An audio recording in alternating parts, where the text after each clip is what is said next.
ನಮಸ್ಕಾರ, ಸ್ವಾಗತ ಮಾಯಾಳ ಅಡಿಗೆ ಮನೆಗೆ. ಇವತ್ತು ನಾನು ತುಂಬ ಈಸಿಯಾಗಿ ಮಾಡೋ ಭೇಲ್ಪುರಿ ಅಥವಾ ಕುರ್ಲು ಪಚ್ಚಡಿ ಹೇಗೆ ಮಾಡೋದು ಅಂತ ತೋರಿಸ್ಕೊಡ್ತಾ ಇದ್ದೀನಿ. ಈಗ ಎಲ್ಲ ಕಡೆ ಬೆಂಗಳೂರಲ್ಲಿ ನಾವು ಹೊರಗಡೆ ಹೋಗೋ ಹಾಗಿಲ್ಲ, ಕೊರೋನಾ ವೈರಸ್ ಬಂದ ಕಾರಣ ಹೊರಗಡೆ ತಿನ್ನೋ ಹಾಗಿಲ್ಲ, ಮನೆಯಲ್ಲೇ ಏನಾದರೂ ತಿಂಡಿಗಳು ಮಾಡ್ಕೊಳ್ಬೇಕು.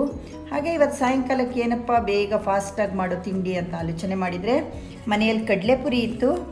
ಇದನ್ನು ಸ್ವಲ್ಪ ಬಿಸಿ ಮಾಡಿ ಇಟ್ಕೊಂಡಿದ್ದೀನಿ, ಯಾಕಂದರೆ ತಂದು ಸ್ವಲ್ಪ ದಿನ ಆಗಿತ್ತು. ಅದಕ್ಕೆ ಒಂದು 4 ಬೌಲಷ್ಟು ಕಡಲೆಪುರಿ ತಗೊಂಡಿದ್ದೀನಿ.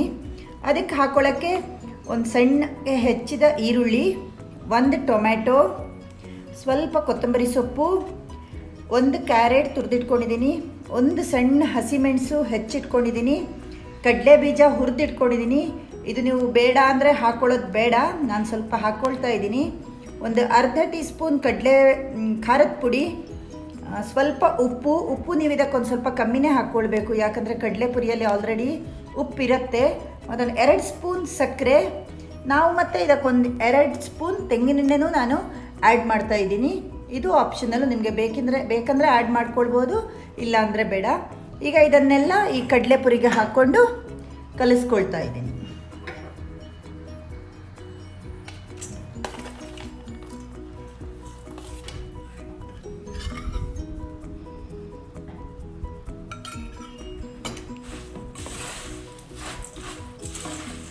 ಇದನ್ನು ನಾವು ಕೈಯಲ್ಲೇ ಕಲಿಸ್ಕೊಳ್ಬೇಕಾಗತ್ತೆ.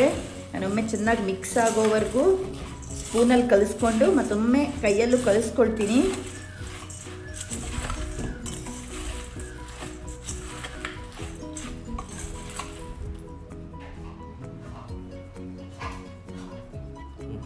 ನೋಡಿ, ನಮ್ಮದು ಭೇಲ್ಪುರಿ ಅಥವಾ ಕುರ್ಲು ಪಚ್ಚಡಿ ರೆಡಿಯಾಗಿದೆ.